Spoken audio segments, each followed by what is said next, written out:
এয়ারপোর্টে রিচ করি আমি চলে গিয়েছিলাম ফ্লাওয়ারের দোকানে। ফ্লাওয়ারের দোকানে একটাই যাওয়ার কারণ, যাকে রিসিভ করতে যাব তাকে অবশ্যই ফ্লাওয়ার দিয়ে রিসিভ করবো। কাকে রিসিভ করতে যাচ্ছি সেটাই আজকে তোমাদের সাথে শেয়ার করব। 1 hour later.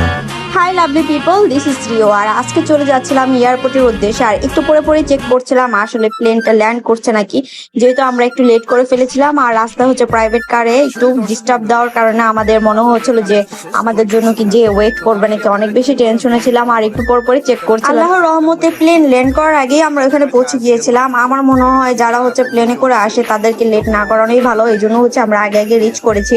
আমরা যে দাঁড়ায় থাকি সমস্যা নেই, বাট যে আসবে তার হচ্ছে এমনি হচ্ছে ক্লান্ত থাকে, সো আমরা এই জন্য আগে যাওয়ার ট্রাই করছি। আর যাওয়ার পরে হচ্ছে ফ্লাওয়ার নিয়ে। আর এখানে ছোট্ট একটা টিপস শেয়ার করি, সেটা হচ্ছে কারো যদি হচ্ছে ফ্লাওয়ার দিয়ে রিসিভ করার ইচ্ছা থাকে অবশ্যই তোমাদের এরিয়া থেকে ফ্লাওয়ার নিয়ে নিবা, কারণ এইখানে এয়ারপোর্টে হিউজ পরিমাণ দাম থাকে। যেটা 100 টাকা সেটা 300 টাকা, যেটা 300 টাকার প্রাইস নর্মালি সেটা 500 টাকা রাখে।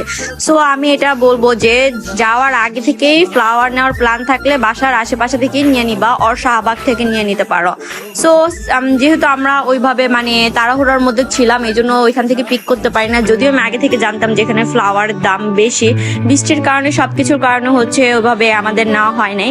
যাই হোক আমরা এখান থেকে নিয়ে নিয়েছি আর ওয়েট করছিলাম যে আমার ভাই কখন আসবে। যাই হোক বলেই দিলাম, আমার ভাই সাডেনলি হচ্ছে ডেঙ্গুতে আক্রান্ত হওয়ার কারণে আল্লাহর রহমতে যদিও সুস্থ হয়েছে, তাও ওর শরীরের কন্ডিশন অতটা ভালো হয়নি, তাই সাডেনলি হচ্ছে টিকিট কেটে এসে পড়ছে। আর আমার ভাইয়ের রিয়েকশন দেখার জন্যই হচ্ছে আমি ফ্লাওয়ার কিনে এত সুন্দরভাবে ভিডিওটা করছি। আসলে ফ্লাওয়ার পেয়ে ওর রিয়েকশনটা কেমন হয় সবাই আমরা একসাথে দেখি চলুন।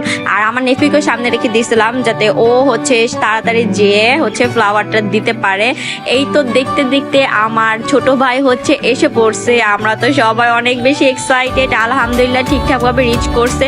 আর আমার ভাইয়ের রিয়েকশনই তো দেখতে পাচ্ছেন, আসলে অনেক দিন পর আসছে, যদিও অনেক সিক। মানুষ যখন সিক থাকে ফ্যামিলি মেম্বার সামনে থাকলেও কিন্তু সিক থাকলেও হচ্ছে অনেক শরীরটা স্ট্রং লাগে, মন থেকে স্ট্রং থাকলে সবকিছু কিন্তু স্ট্রং লাগে। এনিওয়ে গাইস, সবাই আমার ভাইয়ের জন্য দোয়া করবেন যাতে ও সুস্থভাবে আবার ফিরে যেতে পারে। আর আজকের ব্লগটা এখানেই শেষ করছি।